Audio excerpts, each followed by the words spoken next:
Imaginez la scène. Vous, 72 ans, entendant de votre propre fils que la maison où il vit et dont vous payez le loyer est trop petite pour vous. Sentir l'ingratitude dans l'âme, le coup de poignard dans le cœur de celui à qui vous avez dédié toute votre vie. Je m'appelle Mémé Colette et mon fils Julien m'a fait ça. Il a dit textuellement « Maman, il n'y a pas de place pour toi ici.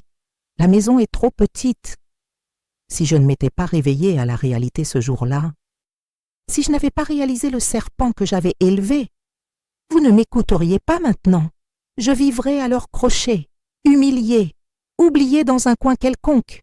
Tout ça à cause de mon argent, tout ça par pure cupidité. Et ce que j'ai fait après cette humiliation a choqué toute la famille. Parce que quand une mère, fatiguée d'être exploitée, décide de mettre un terme à tout cela, quand elle montre qui mène vraiment la danse, alors vous verrez que le respect et la dignité ne s'achètent pas, ils se conquièrent. Si vous avez déjà ressenti la douleur de l'ingratitude d'un enfant, mettez un pouce bleu maintenant. Parce qu'après avoir entendu mon histoire complète, vous comprendrez que même ceux que l'on aime le plus peuvent devenir des parasites suceurs de sang. Et qui sait, cette vidéo arrivera peut-être à la bonne personne pour éviter qu'une autre mère ne soit dupée. Dites-moi en commentaire, soutenez-vous financièrement vos enfants adultes? Pensez-vous que votre propre chair ne vous ferait jamais de mal pour de l'argent? Parce que je le pensais aussi, jusqu'au jour où Julien a essayé de me jeter hors de sa vie. Et partagez cette vidéo pour qu'elle touche plus de monde, parce que l'exploitation familiale peut atteindre de tels extrêmes.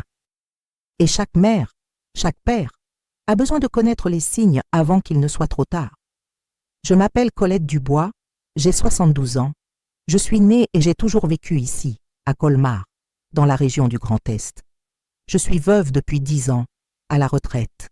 Et je mène une vie simple, mais digne, construite avec beaucoup d'efforts et d'honnêteté.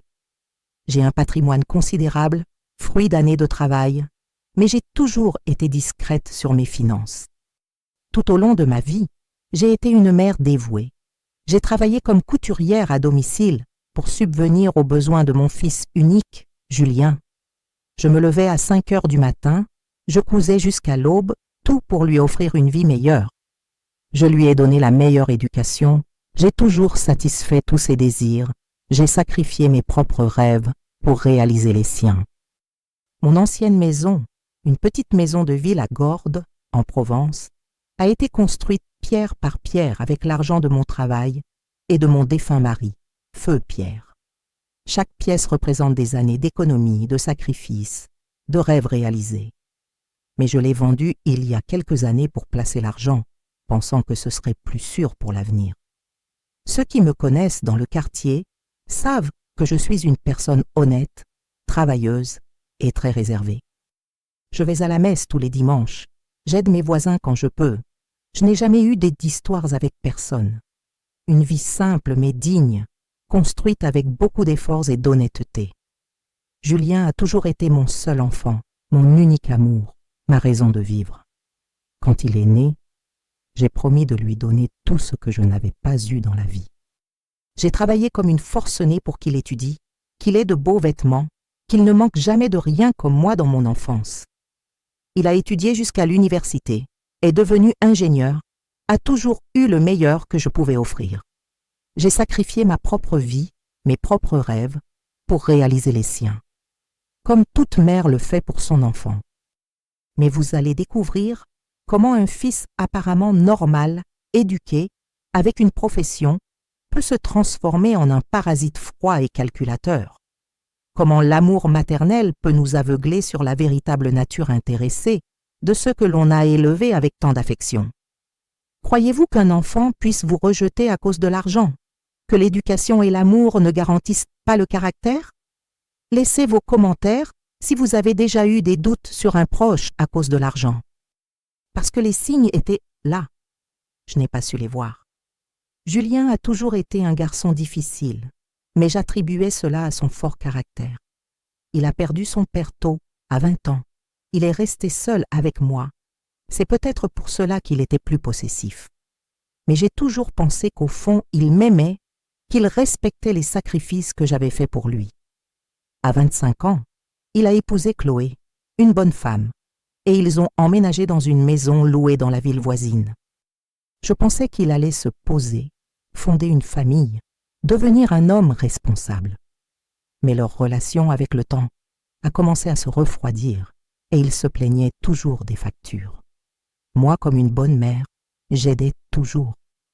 Maman, le loyer est serré ce mois-ci. Maman, le remboursement de la voiture est en retard. Je trouvais toujours un moyen. Je puisais dans mes propres économies, pensant que c'était une aide temporaire. Au début, ce n'était qu'un petit peu, mais très vite, les aides sont devenues le montant total du loyer de leur maison. Je finançais, en pratique, la vie de luxe de mon fils. Au cours des 5 dernières années, la relation de dépendance n'a fait qu'augmenter. Julien et Chloé travaillaient, mais ils dépensaient sans compter pour des futilités. « Maman, il ne reste plus pour le loyer. Tu peux virer ?» C'était comme ça tous les mois, le jour de l'échéance.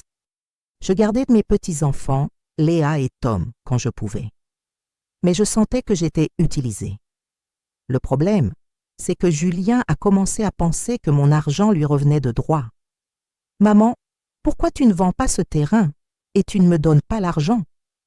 C'était la première fois qu'il parlait de vendre un de mes biens. « Mon fils, ce terrain est mon investissement. C'est pour mon avenir. Mais tu pourrais venir vivre avec nous, maman. Comme ça, on économise le loyer. » Je lui ai expliqué que je ne voulais pas vivre avec eux, que j'aimais mon indépendance, ma routine, mes voisins. « Julien, j'ai mes amis ici, mes activités. J'aime avoir mon espace. » C'est là que j'ai vu un étrange éclat dans ses yeux, un éclat d'impatience, de quelqu'un qui voit un obstacle. « Quand tu mourras, il sera peut-être trop tard, maman. J'ai besoin d'argent maintenant. » La façon dont il a parlé m'a donné des frissons. Comme si mon existence était un fardeau, une date limite pour que l'argent soit libéré. Comme si j'étais une banque avec une date de péremption. Si vous trouvez que Julien était déjà dangereux à ce stade, mettez un pouce bleu et dites-moi en commentaire, vendriez-vous un bien pour donner de l'argent à un enfant adulte? Parce que la pression qui vient maintenant est bien pire. Après que j'ai clairement fait comprendre que je ne déménagerais pas et que l'argent était à moi, Julien a complètement changé de comportement envers moi. Il est devenu froid, distant et a commencé à exercer une pression psychologique quotidienne pour me convaincre que je ne pouvais plus vivre seul, bien que ce soit moi qui payais le loyer de sa maison. « Maman, tu as oublié de payer la facture d'électricité ce mois-ci. » Mensonge. Je paie toujours mes factures à temps. Je suis plus organisée que lui. Tu deviens sénile, tu ne t'en rends pas compte. C'était de la pure manipulation, essayant de me faire croire que je perdais la tête pour justifier que je devais venir vivre avec eux. « Maman, cette maison est trop grande pour une personne de ton âge.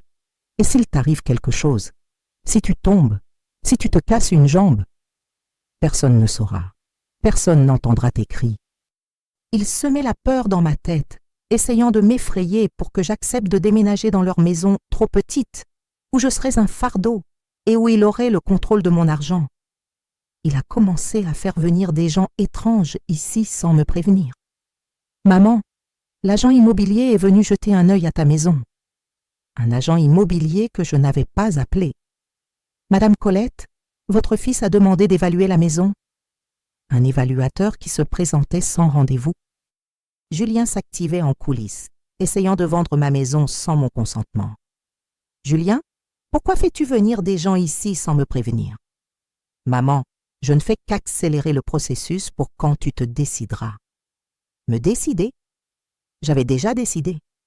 Je ne la vendrai pas, et encore moins je n'irai vivre avec eux.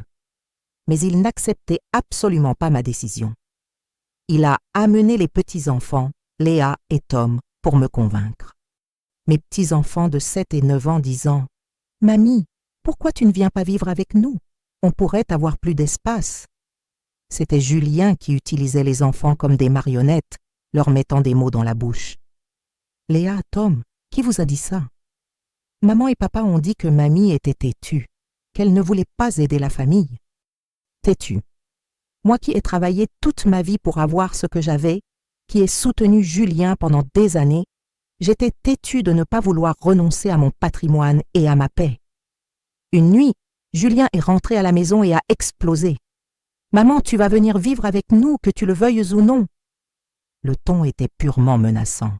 « Comment ça, mon fils? Tu vas comprendre que tu n'as pas le choix.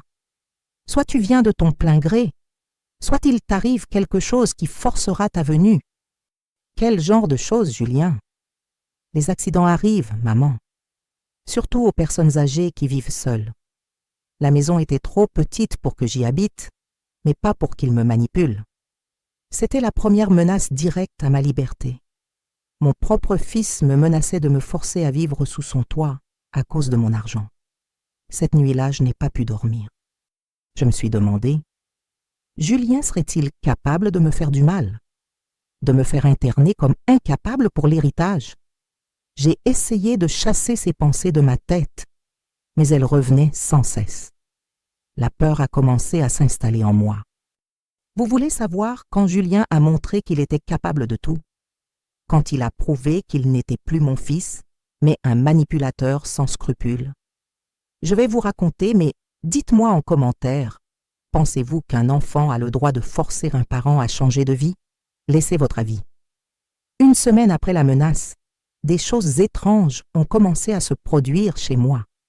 Je suis rentrée du marché et la vanne du réchaud à gaz était ouverte. Forte odeur de gaz dans toute la cuisine. Si je n'avais pas remarqué, si j'avais allumé le réchaud, tout aurait explosé. « Julien, tu as touché au réchaud aujourd'hui? » « Je n'ai rien touché, maman. Tu as dû oublier la vanne ouverte. » « Oublier? J'utilise un réchaud depuis 50 ans. Je n'ai jamais oublié de vanne de gaz ouverte. Quelqu'un l'avait ouverte exprès. 2 jours après, j'ai glissé dans le jardin parce que quelqu'un avait jeté de l'eau savonneuse par terre près de la buanderie. Je suis tombée sur le dos, je me suis cogné la hanche, j'ai eu mal pendant des jours. Si j'avais été plus fragile, j'aurais pu me casser la hanche, me cogner la tête plus fort. Julien, qui a jeté du savon dans le jardin? Personne n'a jeté de savon, maman. C'est toi qui as glissé parce que tu deviens distraite. Distraite? Moi qui nettoie cette maison depuis 40 ans, qui sait où je mets les pieds? Quelqu'un avait monté un piège dangereux. J'ai commencé à soupçonner Julien de saboter ma maison, de créer des situations dangereuses pour me forcer à partir. C'était un plan diabolique, provoquer des accidents domestiques pour prouver que je ne pouvais plus vivre seule, afin qu'il puisse me contrôler et, bien sûr, accéder à mon argent. Une nuit, je me suis réveillée avec du bruit dans ma chambre. Il était 3 heures du matin. Je me suis levée doucement et j'ai vu une ombre fouiller mes papiers. Quand j'ai allumé la lumière, il n'y avait personne. Mais ma boîte de documents était ouverte et le titre de propriété de la maison était en désordre. « Julien, tu es entré ici cette nuit ?» Il a nié, comme toujours. Si je ne m'étais pas réveillée, s'il avait pris le titre de propriété, je n'aurais pas pu prouver à qui la maison appartenait. C'était une tentative de me tout enlever, déguisée en accident ou en oubli. Le lendemain, j'ai confronté Julien directement. « Mon fils, quelqu'un entre ici la nuit et fouille mes documents. Maman, tu imagines des choses. C'est peut-être l'heure de consulter un médecin. » Un médecin? Il voulait me faire interner comme folle pour avoir le contrôle total de mon patrimoine. Je ne suis pas folle, Julien. Quelqu'un veut me chasser de ma maison. Maman, qui voudrait ça? Tu n'as pas d'ennemis. Je n'avais pas d'ennemis, en effet. Juste un fils intéressé qui voulait mon argent avant l'heure. C'est alors que j'ai décidé d'installer des caméras cachées chez moi. J'ai contacté une entreprise de sécurité et leur ai expliqué la situation. Madame Colette, nous allons installer des caméras discrètes à des endroits stratégiques. Si quelqu'un entre, nous saurons qui c'est. Si vous pensez que j'ai bien fait d'installer des caméras, mettez un pouce bleu et partagez pour que d'autres personnes âgées voient qu'il faut se protéger même de sa propre famille. Parce que ce que les caméras ont enregistré était choquant. Les caméras ont été installées un lundi. Le mercredi soir, elles ont enregistré quelque chose qui m'a fait comprendre la vraie nature de Julien, Il avait une copie de la clé de ma maison. Il entrait pendant la nuit et sabotait tout.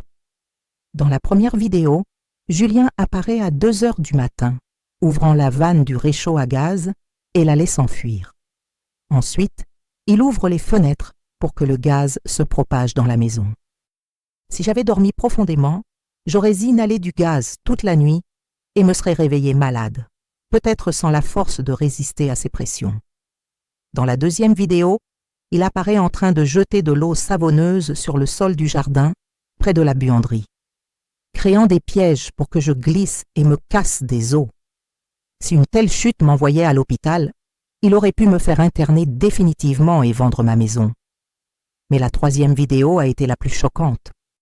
Julien apparaît en train de fouiller mes documents, prenant la copie de l'acte de propriété de ma maison et la photographiant. Ensuite, il appelle quelqu'un et dit « Tout est prêt. La vieille va déménager et sa maison sera bientôt la nôtre. » C'était un plan coordonné pour me chasser de là. J'ai apporté les vidéos à la police. Le commissaire a été choqué. « Madame Colette, votre fils complote contre vous de diverses manières. C'est un crime grave. Nous allons émettre un mandat de perquisition et de saisie à son domicile pour voir si nous trouvons le plan complet. » Une perquisition. Mon propre fils allait être interrogé pour avoir tenté de me voler et de m'humilier. Mais Julien a été plus malin. Quand il a su que j'étais allé à la police, il a disparu pendant quelques jours. Il ne répondait pas au téléphone. Il a complètement disparu. Le mandat a été délivré, mais il était introuvable. Une semaine plus tard, il a réapparu, accompagné de Chloé. Ils sont venus ici un vendredi soir, en pleurs, demandant pardon. Maman, nous étions désespérés à cause des dettes. Nous ne savions pas ce que nous faisions. Le désespoir ne justifie pas la manipulation et la tentative de vol. Julien, tu as essayé de me jeter, saboter ma maison, comploter pour vendre mon patrimoine. Maman, je voulais juste que tu viennes vivre avec nous pour économiser. Je n'ai jamais vraiment voulu faire de mal. Mensonge. Il voulait mon argent et mon contrôle. Mon fils, tu es sous enquête. Tu dois te présenter à la police. Maman, aide-moi, parle à la police. Dis que c'était un malentendu. Un malentendu? La manipulation et le complot pour tout enlever à une mère âgée, c'est un malentendu? Il pensait vraiment que j'allais le protéger.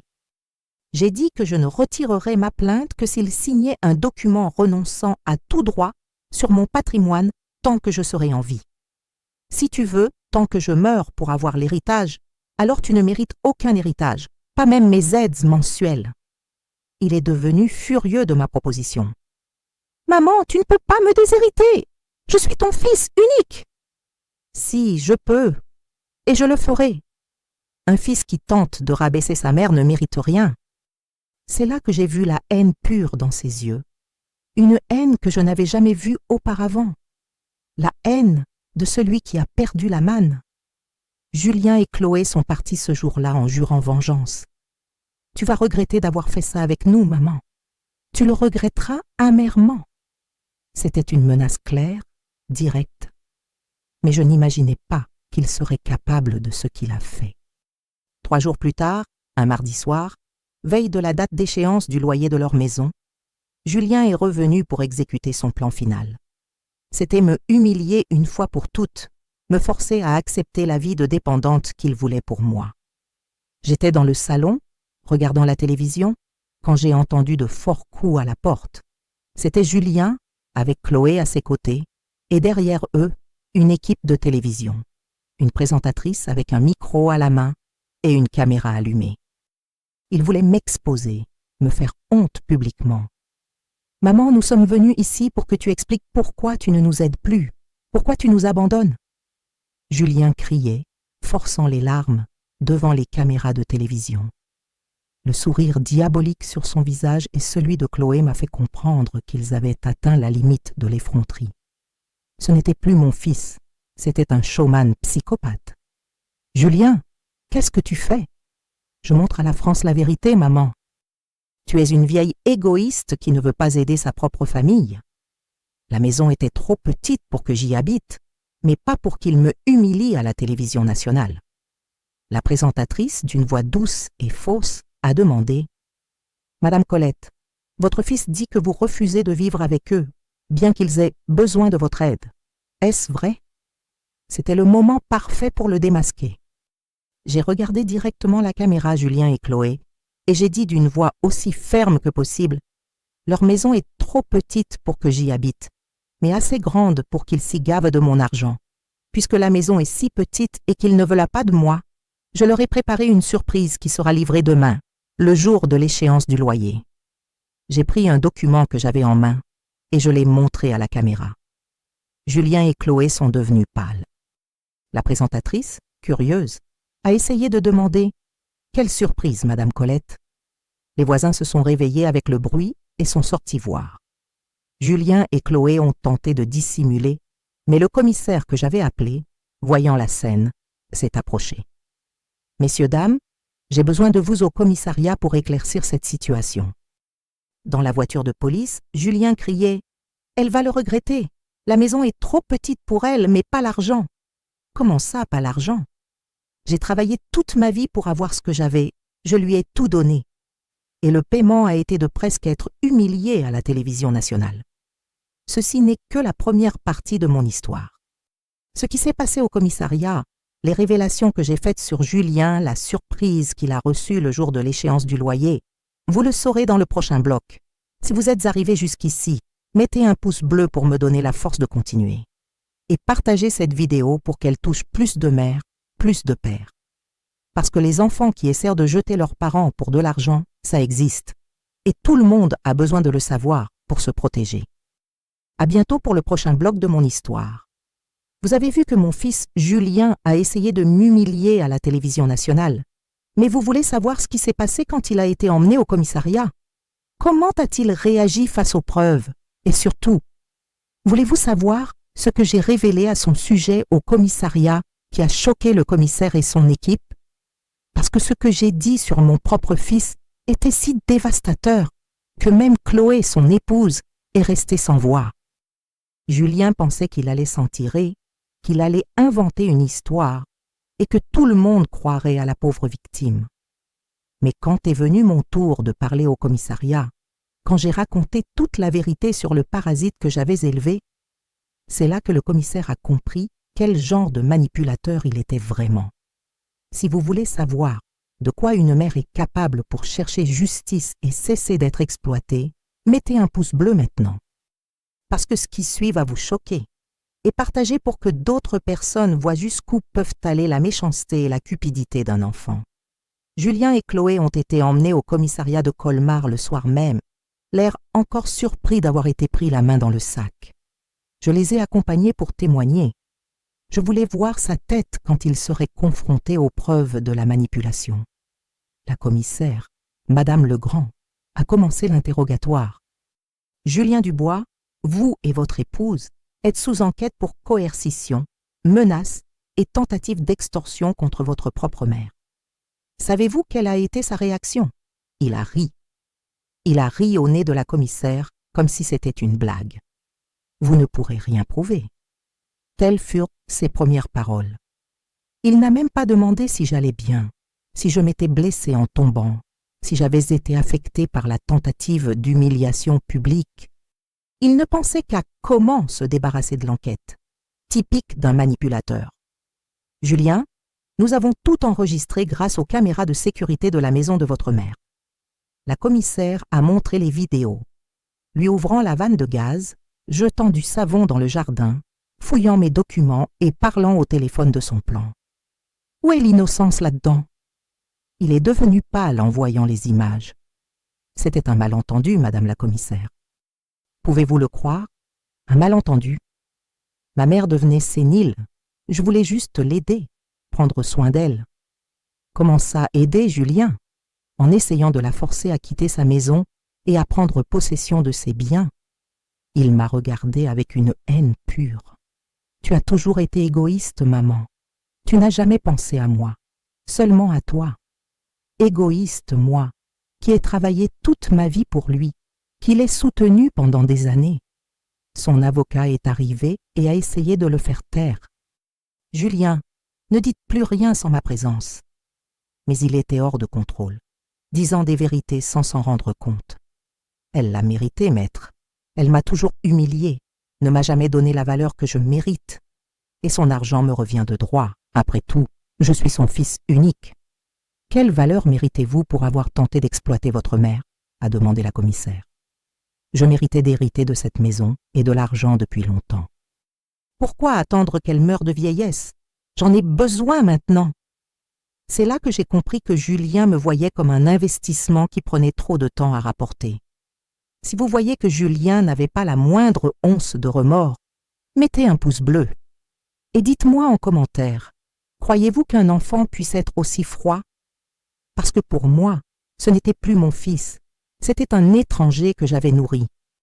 Pendant que Julien et Chloé étaient interrogés, la police a approfondi l'enquête sur sa vie financière et a découvert des choses qui m'ont fait réaliser que je ne connaissais pas mon propre fils. Julien n'était pas seulement intéressé, il avait déjà un historique de problèmes financiers et d'exploitation. Ils ont enquêté sur ses comptes bancaires et ont trouvé des dettes et des prêts très élevés. Madame Colette, votre fils est endetté jusqu'au cou. Depuis des années, il vit au-dessus de ses moyens, dépensant ce qu'il n'a pas et contractant des prêts sans pouvoir les rembourser. C'était un schéma clair. Julien vivait une vie de façade et j'étais la source de revenus cachés. Madame la commissaire, de quoi s'agit-il ? Il a des dettes auprès d'usuriers, il est harcelé pour des cartes de crédit et son épouse a également une historique de dépenses irresponsables. La maison où ils vivent et dont vous payez le loyer est pleine de biens de luxe qu'ils ne pourraient pas se payer.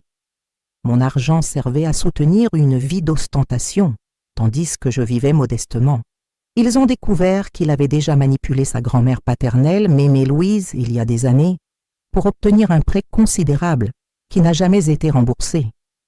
Elle est morte avec son nom fiché à cause de lui. 2 victimes dans sa propre famille. C'est trop de coïncidences pour être un hasard. Madame la commissaire, pensez-vous qu'il ait fait cela à d'autres ? Nous allons enquêter sur son passé financier. Si nous confirmons d'autres victimes, Julien sera poursuivi pour de multiples crimes d'escroquerie et de coercition. Multiples escroqueries.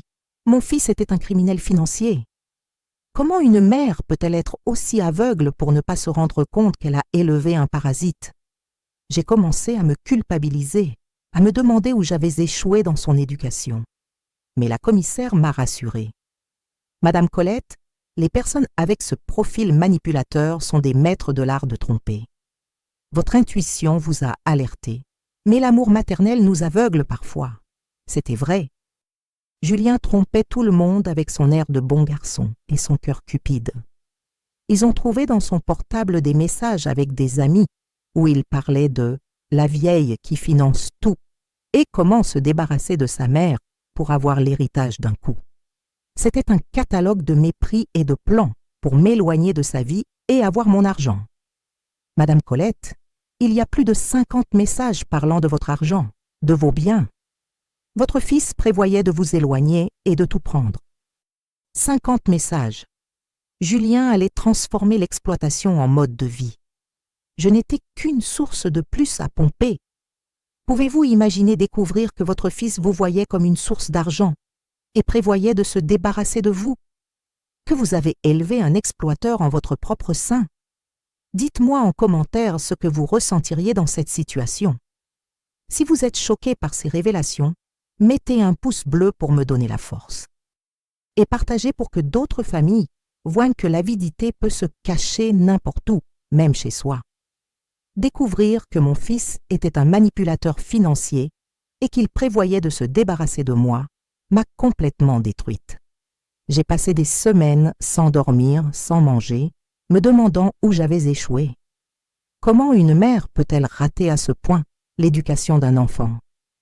J'ai consulté la psychologue, Dr Sophie Duval, pour m'aider. Docteur Duval, comment une personne normale devient-elle un exploiteur comme ça? Madame Colette, la cupidité et le manque de caractère ne sont pas toujours la faute de l'éducation. Vous avez fait de votre mieux. C'est un adulte, responsable de ses choix. Mais docteur, j'ai dû échouer quelque part. Les personnes avec ce profil sont des manipulateurs nés depuis l'enfance. Ils simulent l'amour, imitent les émotions, trompent même leurs parents. Ne vous blâmez pas de ne pas l'avoir remarqué. Mais malgré tout, je me sentais responsable d'avoir nourri cette exploitation si longtemps. J'ai commencé à me souvenir de signes d'enfance qui, à l'époque, semblaient normaux. Julien, à 8 ans, voulait toujours plus de jouets que ses cousins, même si je n'en avais pas les moyens. À 15 ans, il pleurait pour avoir des baskets chères, disant que tous ses amis en avaient. Il expérimentait toujours le chantage émotionnel pour obtenir ce qu'il voulait. « Maman, si tu m'aimes, tu me donneras ça. » C'est ainsi qu'il parlait quand il voulait quelque chose, sans émotion, sans tristesse, comme si c'était un scénario pour atteindre son objectif. Je pensais que ce n'était que de l'entêtement enfantin. À l'adolescence, Julien n'a jamais montré de gratitude pour mes efforts. Il recevait tout comme si c'était un droit. Je pensais qu'il était juste rebelle, qu'avec le temps il changerait. Il ne me cherchait que quand il avait besoin d'argent. Je me suis souvenu de la fois où il a dit « Maman, ce devrait être facile de vivre juste avec ta retraite et ton argent, sans avoir à travailler. » Il avait 20 ans. Je pensais que c'était une blague. En fait, il planifiait déjà son futur de parasite. La psychologue m'a expliqué « Les personnes comme ça ne maintiennent des relations que lorsqu'il y a un avantage. Quand vous êtes devenu un obstacle à ses plans, vous êtes devenu une cible à écarter. Un obstacle. C'est ainsi que mon fils me voyait. J'ai compris que tous les « je t'aime, maman », tous les cadeaux qu'il me donnait avec mon propre argent, tous les moments affectueux étaient des mensonges. Julien ne m'a jamais vraiment aimé. Il ne m'a utilisé que lorsque cela lui convenait et me voyait comme une banque ambulante. Si vous comprenez la douleur de découvrir qu'un enfant ne nous a jamais vraiment aimés, qu'il nous a seulement exploités, mettez un pouce bleu. Parce que cette découverte fait plus mal que n'importe quel coup de couteau. Une semaine après l'enquête, la commissaire m'a appelé. « Madame Colette, les preuves contre votre fils sont solides. Il pourrait être poursuivi pour coercition, menace et escroquerie. Mais comme il n'a pas d'antécédents criminels, la peine pourrait être légère. » Légère, après tout ce qu'il a fait? Madame la commissaire Legrand, que dois-je faire? Vous avez le droit de ne pas vouloir poursuivre la plainte ou de lui donner une dernière chance de se racheter. J'avais déjà donné trop de chance.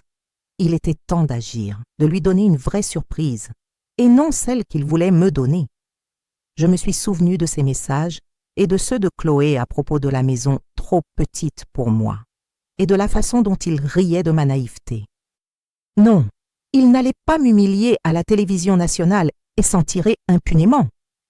Il allait avoir la surprise de sa vie le jour de l'échéance du loyer, le jour où il me demandait toujours de l'argent. J'ai appelé mon avocat, Maître Bertrand. « Maître, j'ai besoin que vous m'aidiez à préparer une surprise pour Julien le jour de l'échéance du loyer. Une surprise qu'il n'oubliera jamais. » Maître Bertrand, qui connaissait déjà mon fils et ses habitudes, a souri. « Comptez sur moi, Madame Colette. Ce sera une surprise inoubliable. » L'affaire a fait la une des journaux locaux. Un fils expose sa mère âgée à la télévision pour de l'argent. Une femme âgée découvre que son fils l'a manipulée. La chaîne de télévision, réalisant que Julien et Chloé avaient été démasqués, a tenté de se racheter. « Madame Colette, nous aimerions vous accompagner chez votre fils le jour de l'échéance du loyer pour montrer la vérité. » Parfait. C'était l'occasion en or. Les journalistes me cherchaient tous les jours. « Madame Colette, comment vous sentez-vous en sachant que votre fils est un manipulateur? Comment se sent une mère, détruite, trahie, mais aussi soulagée d'avoir ouvert les yeux et de pouvoir se relever? La défense de Julien et Chloé, qu'il a engagée à mes frais, bien sûr, a tout tenté. Dire que j'étais sénile, que j'avais Alzheimer, que je ne savais pas ce que je disais, rien n'a fonctionné. Les preuves étaient claires, manipulation préméditée, froidement planifiée. Julien a essayé de me contacter. Il m'a envoyé des messages me demandant de lui rendre visite. « Maman, j'ai besoin de tout expliquer. » Expliquer quoi? Comment il prévoyait de se débarrasser de moi? Comment il voulait mon argent? J'ai décidé de ne pas y aller. Je le verrai à la télévision avec toute la France lorsque ma surprise serait révélée. C'était mon adieu à l'image du fils que je pensais avoir. La dernière conversation que j'ai eue avec Julien a été par téléphone, avec la médiation de mon avocat, quelques jours avant la surprise. Sa voix était douce, fausse. « Maman, s'il te plaît, réglons ça. Nous n'avons pas besoin d'avocat, nous sommes une famille. » Une famille, Julien. Une famille qui manipule, qui exploite, qui humilie. Ce n'est pas ma famille. Maman, je suis content que tu sois venue. J'ai besoin de tout expliquer. Expliquer quoi, Julien? Comment tu as essayé de m'exposer et de t'approprier mes biens? J'étais malade, maman. J'étais stressée, endettée. Je ne savais pas ce que je faisais. Mensonge. Il savait exactement ce qu'il faisait depuis des années. Et Mémé Louise, ta grand-mère, elle était aussi malade quand tu l'as manipulée pour ne pas rembourser le prêt. Il était resté silencieux. Il ne pouvait pas nier les preuves. C'était des accidents, maman. Des accidents financiers avec planification. Julien, tu es un parasite. Tu m'as exploité, ta grand-mère. Il n'y a pas d'excuse pour ça. Maman, je suis ton fils. Tu dois me soutenir, me défendre. Tu as cessé d'être mon fils quand tu as dit que leur maison était trop petite pour que j'y habite, mais assez grande pour ton luxe financé par moi. Mais maman, pardonne-moi. Je vais changer, je serai différent. Julien, les gens comme toi ne changent pas. Tu seras toujours dangereux, un suceur de sang. C'est pourquoi la surprise de demain sera inoubliable. Il est devenu furieux quand il a réalisé qu'il ne me convaincrait pas. Tu es une vieille égoïste. C'est pour ça que j'ai fait ce que j'ai fait. Là, c'était le vrai Julien. Sans masque, sans feinte. Pure haine et cupidité.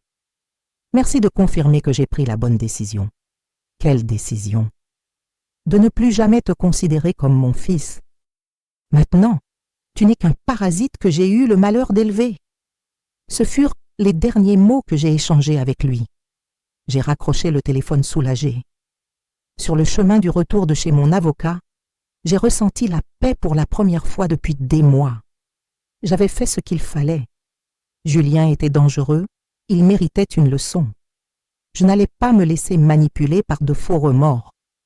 Si vous pensez que j'ai bien fait de rompre les liens avec Julien, mettez un pouce bleu. Et dites-moi, pardonneriez-vous à un enfant exploiteur?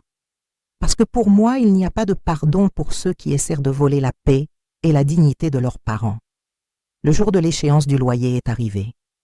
L'équipe de télévision, mon avocat et moi nous sommes rendus chez Julien. J'étais nerveuse, mais déterminée. Toute la France allait voir ma surprise. La maison avait le portail ouvert. Julien et Chloé étaient dans le salon, assis, avec des expressions d'ennui, attendant mon virement pour le loyer. Ils ne s'attendaient pas à ce que j'apparaisse en personne. La caméra de télévision filmait tout. Julien s'est levé, irrité. « Maman, qu'est-ce que tu fais ici avec ces gens ?» La présentatrice, alors, a pris les devants. « Bonjour Julien, nous sommes venus accompagner Madame Colette le jour de l'échéance du loyer. » Il a pâli. Maître Bertrand, mon avocat, s'est approché, un document à la main. « Julien Dubois, au nom de Madame Colette, votre mère, je viens vous remettre la surprise du jour de l'échéance. » Il lui a tendu l'enveloppe.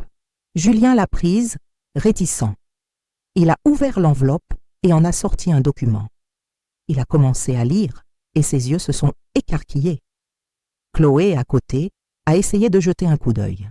Sa voix est sortie dans un murmure inaudible. « Non, ça ne peut pas être. » J'ai regardé directement la caméra, Julien et Chloé, et j'ai prononcé la phrase qui a choqué toute la France.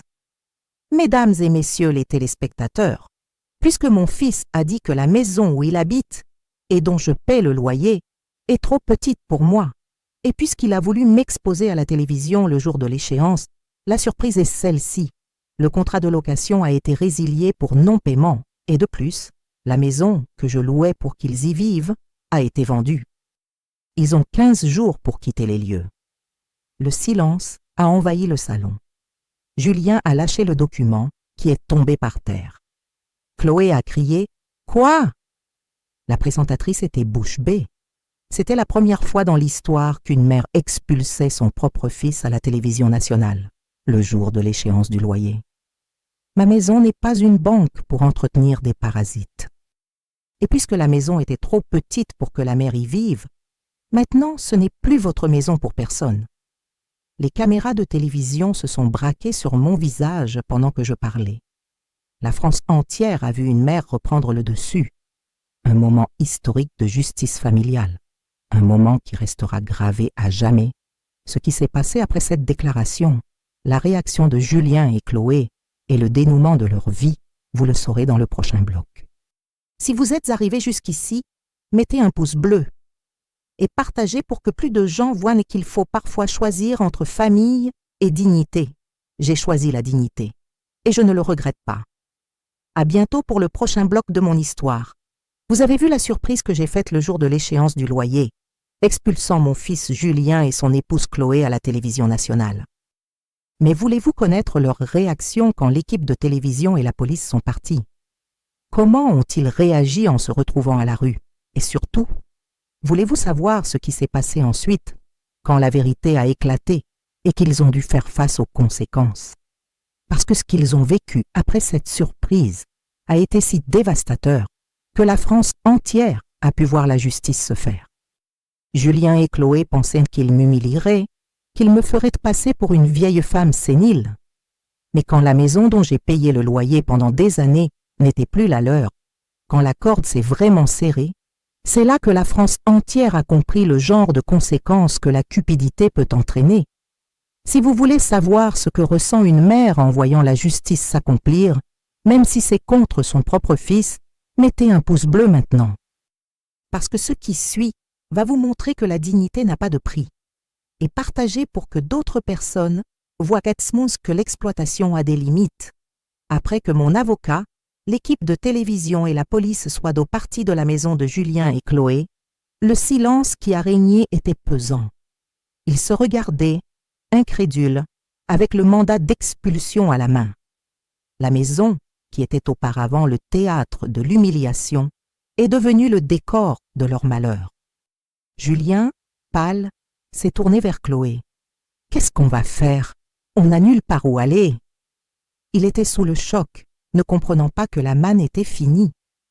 Chloé a commencé à pleurer, des pleurs désespérés, non pas de remords, mais de rage et de désespoir d'avoir perdu leur vie facile. « Ta mère est une sorcière, une vipère. Elle nous a mis à la rue. » Chloé criait, hystérique, tandis que Julien tentait d'appeler quelqu'un, probablement une connaissance qui pourrait les sauver. Mais personne ne répondait. Qui voudrait s'associer à un couple qui venait d'être démasqué à la télévision nationale? Les voisins, qui avaient tout vu, ont commencé à chuchoter. Certains avec pitié, d'autres avec un air de bienfait. Ce qu'ils ne savaient pas, c'est que Julien et Chloé étaient déjà endettés jusqu'au cou, et la perte de ce loyer que je payais était la goutte d'eau. Julien a essayé d'appeler mon avocat, le suppliant de me faire changer d'avis. « Maître Bertrand, pour l'amour du ciel, nous n'avons nulle part où vivre. Elle ne peut pas nous faire ça. » Mon avocat, ferme, a répondu. « Julien, votre mère vous a prévenu. Elle vous a offert de l'aide. Mais vous avez choisi la cupidité. Les conséquences sont les vôtres maintenant. » Chloé, en colère, a jeté le mandat d'expulsion par terre. « Tout est de la faute de ta mère, elle nous déteste !» La haine dans ses yeux était palpable, mais c'était maintenant une haine impuissante, de quelqu'un qui a perdu le contrôle de la situation. Ils ont passé la nuit dans la voiture, puis sont allés demander l'hospitalité à des parents éloignés, qui les ont reçus avec méfiance et bien sûr sans luxe. La réalité de la vie sans mon argent a commencé à les frapper durement. La maison, qui était trop petite pour moi, était maintenant un mirage pour eux. Julien a essayé de donner des interviews à d'autres chaînes, se victimisant, disant que j'étais une mère cruelle. Mais l'impact de mon témoignage, des caméras qui ont tout filmé, de la vérité exposée a été plus grand. L'opinion publique était de mon côté. Ils se sont condamnés eux-mêmes. Si vous avez vu que la cupidité ne paie pas, mettez un pouce bleu. Et dites-moi en commentaire, pensez-vous que Julien et Chloé méritaient cette leçon? Parce que pour moi, ils ont mérité chaque conséquence. Le lendemain était la vraie échéance du loyer, et Julien et Chloé étaient sans abri, dormant chez un parent éloigné. Le reportage télévisé avait été diffusé la veille au soir, et la réaction a été immédiate. Mon téléphone n'arrêtait pas de sonner, mais cette fois, les appels étaient un ton de soutien et de solidarité. La commissaire Legrand m'a appelé. « Madame Colette, votre témoignage a été crucial. Avec l'impact de l'affaire, d'autres personnes victimes de Julien et Chloé se sont manifestées. Mes yeux se sont écarquillés. D'autres victimes? Oui, Madame Colette. Nous avons découvert que Julien a utilisé le nom d'un ami proche pour obtenir un prêt gigantesque que cet ami paie encore aujourd'hui. Et Chloé, votre belle-fille, est également impliquée dans un système de détournement de fonds à son travail, qui était sur le point d'être découvert. Mon fils et ma belle-fille étaient en des criminels en série, mais en col blanc. L'ami de Julien, M. Dubois, a témoigné, les larmes aux yeux. Julien était mon meilleur ami. Il m'a convaincu de signer des papiers. Il a dit que c'était pour une affaire. Maintenant, je me retrouve avec une dette impayable et mon nom fiché. Encore une vie détruite par son avidité. Au travail de Chloé, l'enquête interne a été accélérée après l'impact de l'affaire. Ils ont découvert qu'elle détournait de l'argent de l'entreprise depuis des années, de connivence avec d'autres employés. La maison, trop petite, était un château de sable construit avec l'argent de tiers et le mien. La commissaire m'a rassurée. « Madame Colette, vous n'êtes pas la seule victime. Votre fils et votre belle-fille sont des manipulateurs professionnels. Ils ont trompé beaucoup de monde. Mais la douleur de voir mon fils s'enfoncer de plus en plus dans le crime était immense. Je devais être forte. Le reportage télévisé a suivi l'affaire. Le lendemain de l'expulsion, Julien et Chloé ont été montrés en train d'essayer de renégocier leurs dettes, implorant des délais. Mais les créanciers, voyant l'exposition, ont été impitoyables. « Ce sont des escrocs. Nous ne leur donnerons plus un sou !» criant certains. La banque qui avait accordé les prêts à Julien et Chloé a commencé à les réclamer agressivement. Leur voiture de luxe a été saisie, leur compte bancaire bloqué. La vie d'ostentation, maintenue avec mon argent, s'est effondrée en quelques jours. Julien a perdu son emploi d'ingénieur. L'entreprise ne voulait pas associer son image à un employé impliqué dans des scandales familiaux et financiers. Chloé a été licenciée de l'hôpital et est également poursuivie pour détournement de fonds. Leur château de cartes s'est complètement effondré. Pouvez-vous imaginer voir la vie de luxe de vos enfants s'effondrer ainsi? Que la justice peut être lente, mais qu'elle arrive pour tout le monde. Dites-moi en commentaire ce que vous ressentiriez dans cette situation, en voyant la cupidité d'un enfant le détruire. Si vous comprenez que la vie rend ce que l'on sème, mettez un pouce bleu et partagez pour que d'autres familles voient que l'exploitation ne vaut pas la peine au final. Au milieu de tout ce chaos, mes petits-enfants, Léa et Tom, étaient-ils les véritables victimes innocentes de cette histoire? Ils n'avaient aucune faute dans la cupidité de leurs parents. Ils vivaient chez des parents éloignés, honteux, sans comprendre ce qui se passait. La commissaire m'a appelé pour parler d'eux. Madame Colette, le conseil de famille suit l'affaire des enfants. Il y a un risque de négligence de la part des parents, qui sont maintenant sans emploi et sans ressources. Mon cœur s'est serré. Mes petits-enfants ne pouvaient pas souffrir à cause de Julien et Chloé. J'ai pris une décision difficile. Bien que Julien m'ait profondément blessé, mes petits-enfants étaient de ma chair. Je ne pouvais pas les abandonner. Madame la commissaire Legrand, je souhaite déposer une demande de garde provisoire de mes petits-enfants. La commissaire m'a regardée avec admiration. Vous êtes une femme de caractère, Madame Colette. J'ai appelé mon avocat, Maître Bertrand, et il a rapidement lancé la procédure. Julien et Chloé ont tenté de se battre pour la garde, mais compte tenu de leur situation financière et légale, le juge m'a rapidement accordé la garde provisoire. Il n'était pas en mesure d'élever les enfants. Léa et Tom sont venus vivre avec moi dans ma maison rénovée. Au début, ils étaient distants, blessés. « Mamie, pourquoi papa et maman ne peuvent plus vivre avec nous ?» J'ai expliqué, avec toute la patience du monde, que mamie les aimait beaucoup et qu'elle serait là pour eux toujours. Avec le temps, ils ont commencé à s'ouvrir. « Mamie, papa se fâchait quand on te défendait. Maman disait que tu étais ennuyeuse parce que tu ne leur donnais pas d'argent. » De petites révélations qui confirmaient la manipulation de leurs parents. Léa, l'aînée, m'a demandé un jour « Mamie, pourquoi tu n'as pas donné la maison à papa? Il a dit que tu n'avais qu'à demander. » J'ai répondu « Ma chérie, cette maison est ma sécurité. Et papa la voulait pour lui, sans penser à mamie. Mais maintenant, cette maison est aussi la vôtre, parce que mamie va prendre soin de vous avec tout l'amour que vos parents n'ont pas su donner. Voir mes petits-enfants sourire à nouveau, jouer dans le jardin, avoir une vie normale, était mon plus grand réconfort. Je ne pardonnerai pas à Julien et Chloé ce qu'ils m'ont fait, mais mes petits-enfants étaient mon futur, mon espoir. Ils étaient la raison pour laquelle j'avais lutté pour maintenir ma dignité.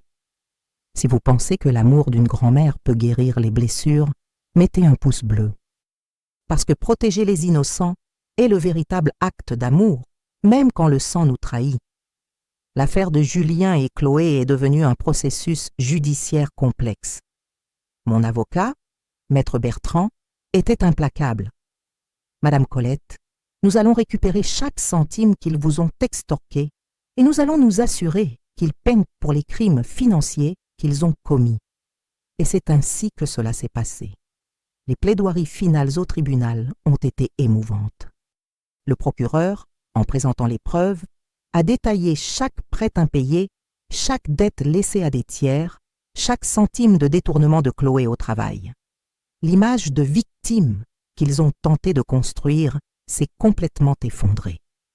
Mesdames et messieurs les jurés, le prévenu Julien Dubois et la prévenue Chloé Dubois ne sont pas des victimes.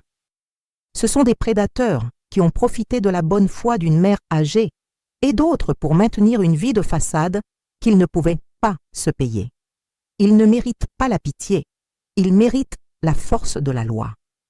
Le procureur était implacable. Leur défense, désormais sans mon argent, était fragile. Ils ont tenté d'arguer que les dettes étaient énormes, que la pression était immense, qu'ils étaient désespérés. Mais les preuves de manipulation et de mauvaise foi étaient incontestables. La vidéo de l'expulsion à la télévision nationale, les messages de Julien, les détournements de Chloé, tout contre eux. Julien a tenté un dernier appel, me regardant. « Maman, s'il te plaît, retire la plainte, ne nous fais pas ça !» Moi, le regardant directement, j'ai répondu en silence de la tête, un « non », silencieux et ferme. Ce Julien n'était plus mon fils, c'était un accusé devant la justice. Chloé, en larmes, a tenté de blâmer Julien, disant qu'il l'avait manipulé. Je suis innocente, j'ai été influencée par lui. Mais les preuves de son implication dans les détournements étaient claires. Sa cupidité était aussi grande que la sienne. Le procureur a eu le droit de répliquer « Mesdames et messieurs les jurés, ne vous laissez pas tromper par de fausses larmes. Leur cupidité était partagée. Tous deux ont bénéficié de l'exploitation de Madame Colette et d'autres. La société doit être protégée de telles personnes. Les 7 jurés sont partis délibérer. Tout le monde au tribunal était anxieux. Je priais pour que justice soit faite, pour que Julien et Chloé paient pour tout ce qu'ils avaient fait. 3 heures plus tard, ils sont revenus avec le verdict. Le porte-parole du jury a lu la décision. Après avoir analysé toutes les preuves et les témoignages, nous sommes parvenus au verdict suivant, concernant la coercition et la menace contre Madame Colette, coupable tant Julien Dubois que Chloé Dubois. Le tribunal a soupiré de soulagement. C'était la première condamnation, et c'était déjà un grand pas. Concernant l'escroquerie contre Monsieur Dubois, coupable Julien Dubois. Encore une condamnation pour lui. Julien était pâle, Chloé pleurait. concernant le détournement de fonds au travail. Coupable, Chloé Dubois. La belle-fille avait également été prise. Son visage était défiguré par les pleurs. Julien et Chloé se sont effondrés en entendant tous les verdicts. Ils savaient qu'ils allaient payer cher. Ils ont essayé de pleurer, de supplier, mais personne n'a eu pitié. Ils avaient exploité trop de gens pour mériter de la compassion. Le juge a fixé la séance de prononcer de la peine pour la semaine suivante.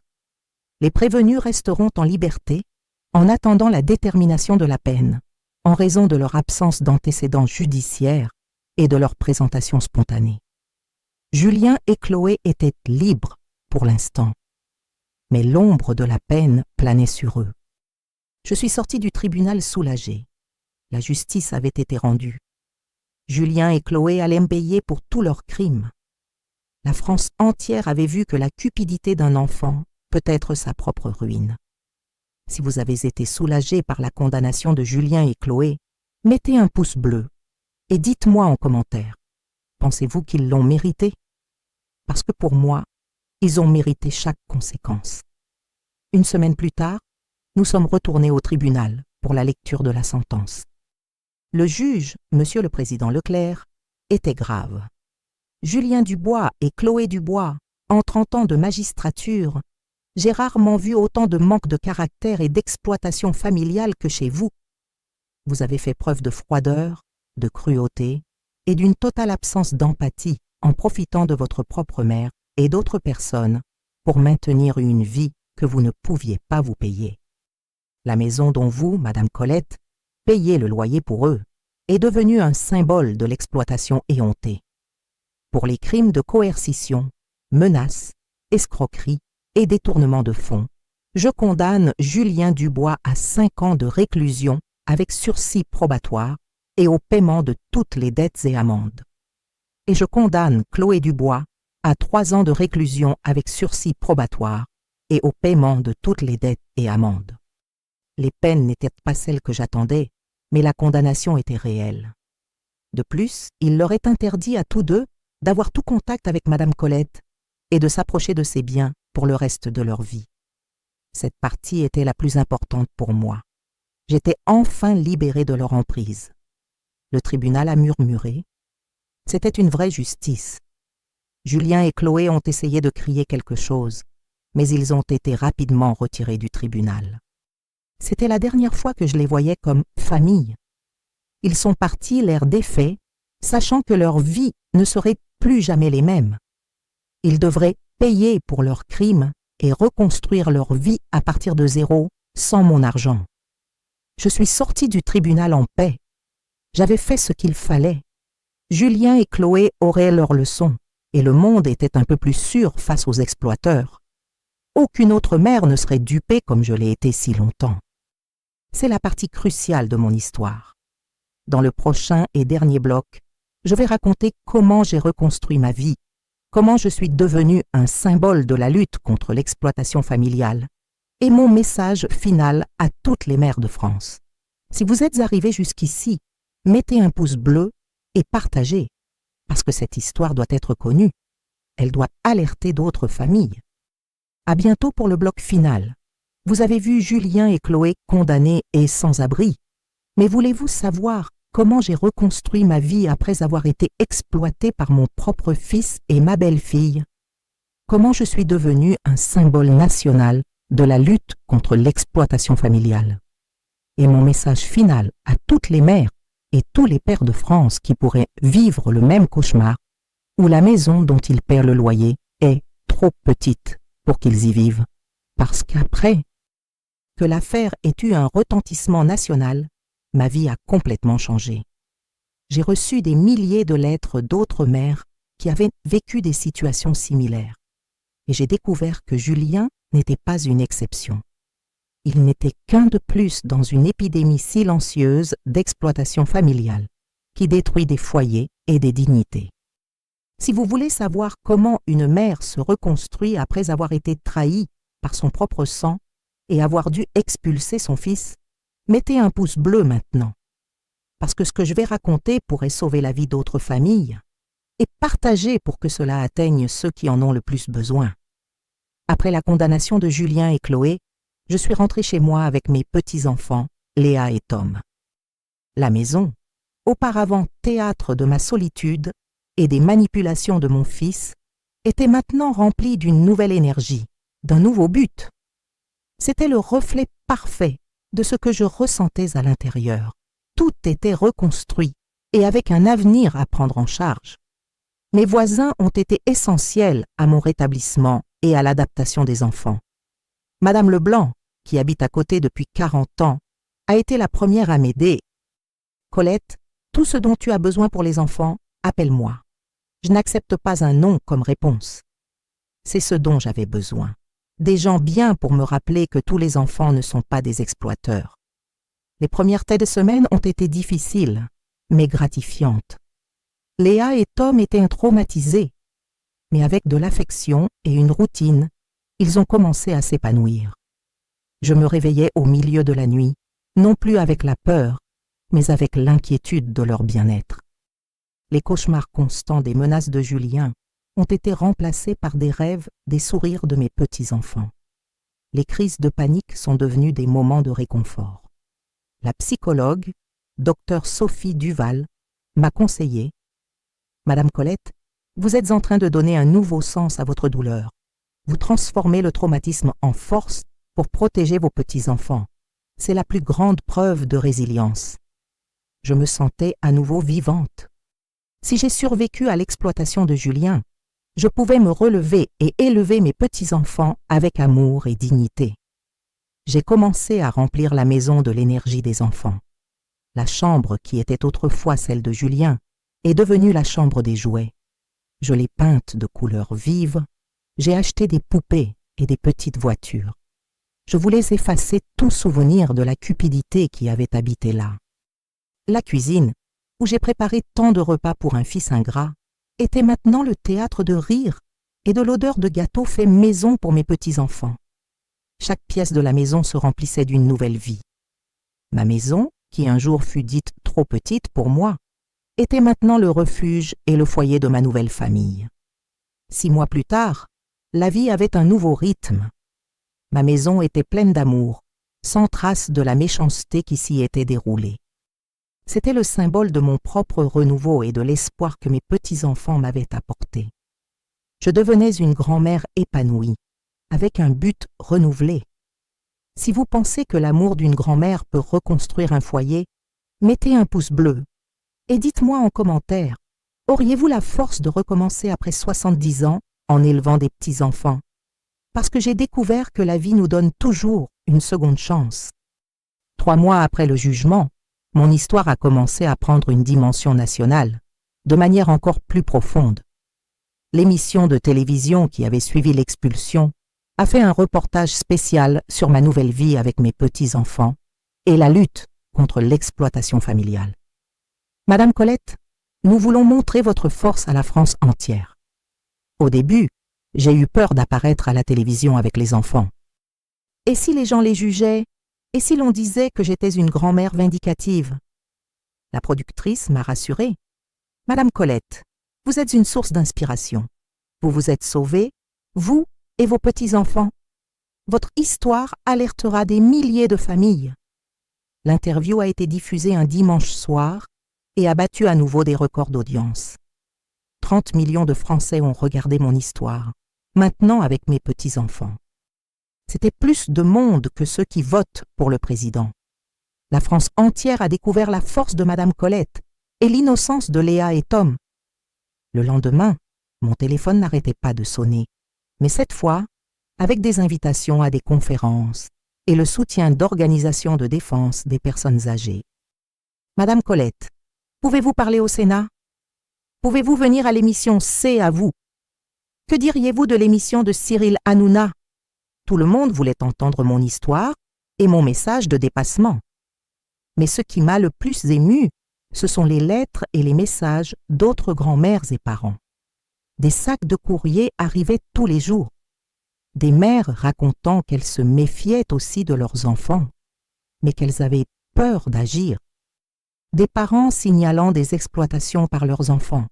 Des grands-parents dénonçant des manipulations à cause d'héritage. Madame Colette, mon fils me fait aussi pression pour avoir mon argent. Ma fille vole ma retraite et dit que je n'ai plus droit à rien. Mon petit-fils m'a fait signer des documents dont je ne sais même pas ce qu'ils sont. Des centaines de cas similaires aux miens, une véritable épidémie silencieuse. C'était une honte nationale dont personne ne parlait. L'exploitation de parents et de personnes âgées par des enfants cupides, des patrimoines dilapidés, des dignités volées, des familles entières détruites par l'avidité et l'omission. J'ai décidé de répondre personnellement à toutes les lettres. C'est devenu ma mission. Orienter d'autres familles, enseigner les signes de danger, montrer comment se protéger des enfants intéressés et manipulateurs. Ma douleur s'est transformée en un but. Une lettre m'a particulièrement marquée. Madame Colette, mon fils me rackettait depuis des années. Après avoir vu votre histoire, j'ai eu le courage de dénoncer. Il a été arrêté et j'ai récupéré mon argent. Vous avez sauvé ma vie. Sauvé ma vie. C'est ce que je voulais entendre. Ma souffrance avait servi à quelque chose. Mes petits-enfants étaient en sécurité et d'autres personnes étaient sauvées. Vous vous rendez compte comment une tragédie peut devenir une force pour aider les autres? Comment la douleur peut se transformer en un but? Dites-moi en commentaire si vous avez déjà transformé votre souffrance en une mission de vie comme moi. Si vous voyez que mon histoire est devenue un mouvement national, mettez un pouce bleu et partagez pour qu'elle touche plus de familles qui ont besoin d'orientation sur l'exploitation familiale et la protection des personnes âgées. 6 mois après la première interview avec mes petits-enfants, j'ai reçu une invitation qui a changé ma vie pour toujours. Le Parlement voulait que je parle de l'exploitation et de la violence financière envers les personnes âgées. Madame Colette, votre histoire doit devenir une loi pour protéger des milliers de personnes. Je suis allée à Paris pour la 2e fois de ma vie, maintenant accompagnée de mes petits-enfants, qui étaient là la preuve vivante de ce que je disais. À 73 ans, j'étais dans l'hémicycle de l'Assemblée nationale, racontant mon histoire aux parlementaires. C'était surréaliste. Moi, une couturière à la retraite, conseillant des députés sur la réalité de l'exploitation familiale. Messieurs les parlementaires, l'exploitation financière et la manipulation familiale ne sont pas des cas isolés. C'est un crime silencieux, souvent commis par ceux qui devraient nous protéger, nos propres enfants. Des enfants utilisent la maison de leurs parents, l'argent de leurs parents, et ensuite les jettent, comme ils ont essayé de le faire avec moi. Mon discours a ému l'hémicycle entier. Résultat, ils ont créé la loi Colette Dubois, qui qualifie de crime l'exploitation financière des personnes âgées par des membres de la famille, avec des peines plus sévères. Maintenant, la manipulation pour obtenir des biens de personnes âgées est traitée avec la gravité qu'elle mérite. Ils ont également créé l'Observatoire national de l'exploitation familiale, un organisme qui fonctionne 24 heures sur 24 pour recevoir les plaintes et apporter un soutien juridique et psychologique aux victimes. En 1 an, il a déjà reçu plus de 200 000 appels et a aidé à démasquer d'innombrables cas. Je suis devenue conférencière officielle du ministère de la Solidarité. Chaque mois, je voyage à travers la France, racontant mon histoire, enseignant aux familles comment se protéger, orientant les personnes âgées sur leurs droits et sur les signes d'alerte des enfants et petits-enfants cupides. À Lyon, j'ai parlé à un public de 5000 personnes. « Madame Colette, vous m'avez donné le courage de me battre », a dit un monsieur de 85 ans. « Mon fils me volait ma retraite. Après avoir écouté votre conférence, j'ai dénoncé et il a été poursuivi. Vous avez sauvé ma dignité. » Dans le Sud-Ouest, un commissariat a créé le protocole Colette, une enquête spéciale pour les cas d'exploitation financière de personnes âgées par des membres de la famille. Madame Colette, votre histoire a révolutionné notre façon de travailler, nous a donné un nouveau regard sur la vulnérabilité des personnes âgées, a dit la commissaire. En Bretagne, ils ont créé la maison d'accueil Colette pour les personnes âgées victimes d'exploitation familiale, un lieu sûr où les gens peuvent séjourner pendant qu'ils dénoncent les agresseurs et reconstruisent leur vie. Mes petits-enfants ont été les premiers à me demander de la visiter. J'ai reçu le titre de citoyenne d'honneur dans plus de 20 villes françaises. Madame Colette représente toutes les mères et les pères qui ont eu le courage de choisir la dignité et la justice, plutôt que la soumission et l'exploitation, a dit un préfet. Mon histoire est devenue un documentaire, un livre, un téléfilm. La grand-mère qui a démasqué son fils a été le documentaire le plus regardé de l'histoire de France Télévisions. 5 millions de personnes l'ont vu et ont été inspirées. Si vous êtes fiers de voir que ma douleur a entraîné un véritable changement dans le pays, mettez un pouce bleu. Parce que lorsque l'on transforme un traumatisme en combat, on peut changer le monde entier et protéger ceux qui en ont le plus besoin. Mais tout n'a pas été rose dans ce parcours. Être un symbole national est lourd. Tous les jours, des gens me cherchent, racontant des tragédies familiales, demandant de l'aide. Parfois, je n'en pouvais plus d'entendre tant de douleur et d'injustice. Il y avait des jours où je pleurais seule à la maison, serrant mes petits-enfants dans mes bras. Pourquoi moi? Pourquoi dois-je porter la souffrance de tant de monde? La psychologue Sophie Duval m'orientait. Madame Colette, vous avez choisi cette mission. Vous pouvez y renoncer quand vous voulez, mais pensez aux vies que vous êtes en train de sauver. Mais comment renoncer quand des lettres arrivaient comme ça? Madame Colette, mon père était sur le point de tout perdre à cause de mon frère. Après avoir vu votre histoire, nous avons eu le courage de l'empêcher. Merci de nous avoir donné du courage et d'avoir sauvé l'avenir de notre famille. Ou comme ça, mon père était manipulé par ma sœur. Je lui ai montré votre histoire. Maintenant, ma sœur est poursuivie et mon père est en sécurité. Vous êtes un ange gardien pour les personnes âgées et pour la dignité. J'ai aussi reçu des critiques. Madame Colette n'aurait pas dû exposer son fils. La famille, on pardonne tout. Ma réponse, la famille se construit avec respect et amour, pas avec l'exploitation et l'humiliation. Le pardon ne justifie pas le crime. Des gens religieux disaient « Vous irez en enfer pour avoir déshérité et exposé votre propre fils. » Je répondais « Si Julien avait continué à détruire des vies avec ma complicité, alors oui, j'irai en enfer pour ne pas l'avoir empêché et pour avoir été complice du mal. » Des familles d'autres exploiteurs m'ont cherché. « Madame Colette, comment avez-vous eu le courage d'aller contre votre propre sang? » Le courage vient quand on comprend que certaines personnes n'ont pas de remède et que notre dignité vaut plus que le sang qui nous trahit. Julien était trop dangereux pour avoir une seconde chance de m'exploiter. J'ai appris des histoires qui m'ont donné des frissons. Une mère dont le fils a tout vendu et l'a mise à la rue. Un père dont le fils a volé la retraite pour soutenir ses addictions. Une grand-mère dont la petite fille a manipulé l'héritage et l'a abandonnée dans une maison de retraite. La France connaît une épidémie d'exploitation familiale dont personne ne parlait jusqu'à maintenant. J'ai réalisé que mon cas n'était pas une exception. C'était un schéma qui se répète dans des milliers de familles. La différence est que j'ai eu le courage de dénoncer, de choisir la dignité et la justice au lieu de la protection familiale et de la honte.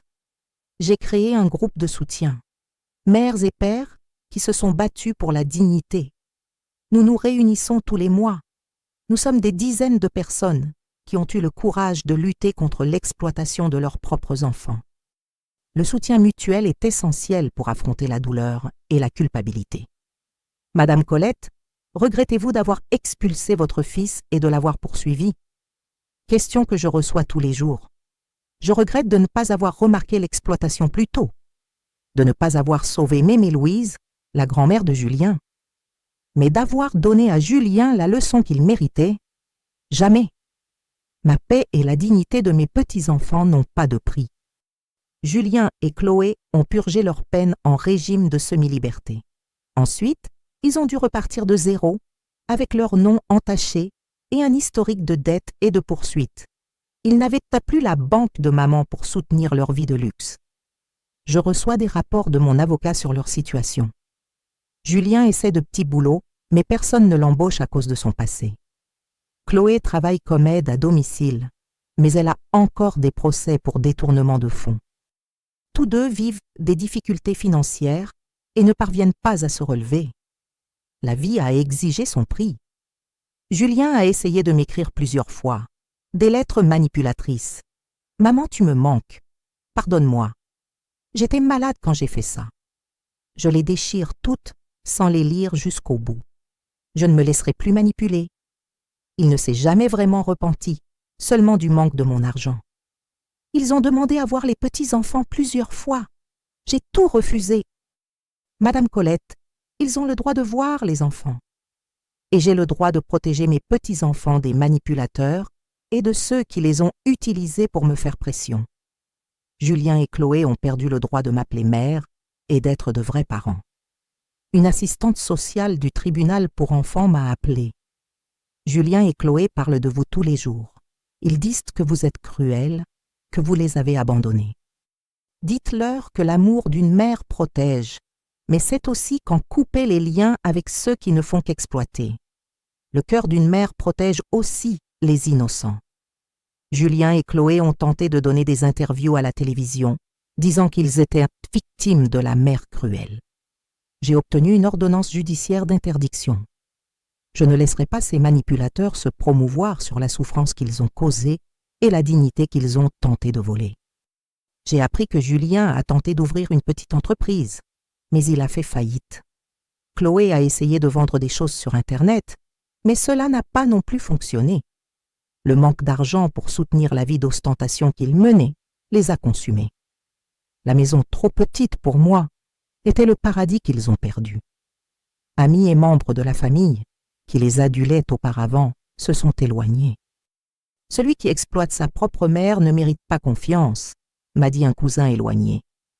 Julien et Chloé vivent isolés par leur propre cupidité. Les médecins confirment, Julien et Chloé ont développé de graves troubles d'anxiété et de dépression suite à la perte de leur statut social et financier. Ils ne montrent aucun remords pour leurs actes, seulement pour la perte de ce qu'ils avaient. Ils représentent un danger pour eux-mêmes, maintenant qu'ils n'ont plus personne à exploiter. Si vous êtes d'accord que Julien et Chloé doivent assumer les conséquences de leurs actes, mettez un pouce bleu. Et dites-moi en commentaire, donneriez-vous une seconde chance à un enfant qui vous a exploité et humilié? Parce que pour moi, certains liens se brisent pour toujours. Aujourd'hui, à 75 ans, avec mes petits-enfants Léa et Tom qui grandissent forts et heureux à mes côtés, je laisse mon message final à toutes les mères et tous les pères de France qui pourraient vivre ce que j'ai vécu. Premièrement, faites confiance à votre instinct. Si quelque chose semble anormal avec votre enfant concernant l'argent ou votre maison, c'est probablement que quelque chose ne va pas. Deuxièmement, le sang ne justifie pas tout. Un enfant qui menace, vole, exploite ses parents ne mérite pas de protection familiale. Il mérite d'être dénoncé. La famille est celle qui prend soin, qui aime, pas celle qui détruit et s'approprie. Troisièmement, n'ayez pas honte de dénoncer un enfant criminel. Vous n'êtes pas responsable de sa cupidité ou de sa méchanceté. Vous avez été des victimes, pas des complices. La dignité et la justice sont la seule voie. Quatrièmement, cherchez de l'aide légale et préventive. Blindez les testaments, installez des caméras, documentez les menaces, réévaluez les soutiens financiers. La protection préventive peut sauver des vies et des patrimoines. N'attendez pas de devenir une statistique comme j'ai failli l'être. Cinquièmement, créez un réseau de soutien. Voisins, amis, famille proche. L'exploitation familiale prospère dans le silence et l'isolement de la victime. Brisez le silence avant qu'il ne soit trop tard. Et si vous avez des petits-enfants dans cette situation, battez-vous pour eux. Pour les enfants qui écoutent, respectez vos parents. Ils vous ont donné la vie, l'éducation, l'amour. L'héritage n'est pas un droit automatique, c'est la reconnaissance d'une affection sincère. Et la maison de vos parents est leur foyer, pas une banque ou une cible pour votre ambition démesurée. Pour la société, faites attention aux personnes âgées autour de vous. Un voisin blessé, un parent isolé, une personne effrayée peuvent être agressés ou exploités. Votre dénonciation peut sauver des vies et des dignités. Mon histoire se termine ici, mais mon combat continue. Tant qu'il y aura un enfant qui exploitera son parent pour de l'argent, je dénoncerai. Tant qu'il y aura une mère ou un père qui souffrira en silence, je conseillerai et serai la voix de ceux qui ont été réduits au silence. Julien a dit que ma maison était trop petite pour que j'y vive avec eux Mais au final, c'est lui qui s'est retrouvé sans maison, sans argent et sans dignité. Aujourd'hui, lui et Chloé subissent les conséquences de leur choix. Et je suis libre, forte, m'occupant de mes petits-enfants et aidant d'autres familles. Si cette histoire vous a touché, mettez un pouce bleu, partagez, commentez. Votre action peut atteindre la bonne personne au bon moment. Elle peut sauver une vie et rendre la dignité à quelqu'un. Je suis Colette Dubois. J'ai survécu à l'exploitation de mon propre fils. J'ai choisi la dignité et la justice plutôt que la soumission et l'exploitation. Et je ne le regrette pas. Merci de m'avoir écouté jusqu'au bout.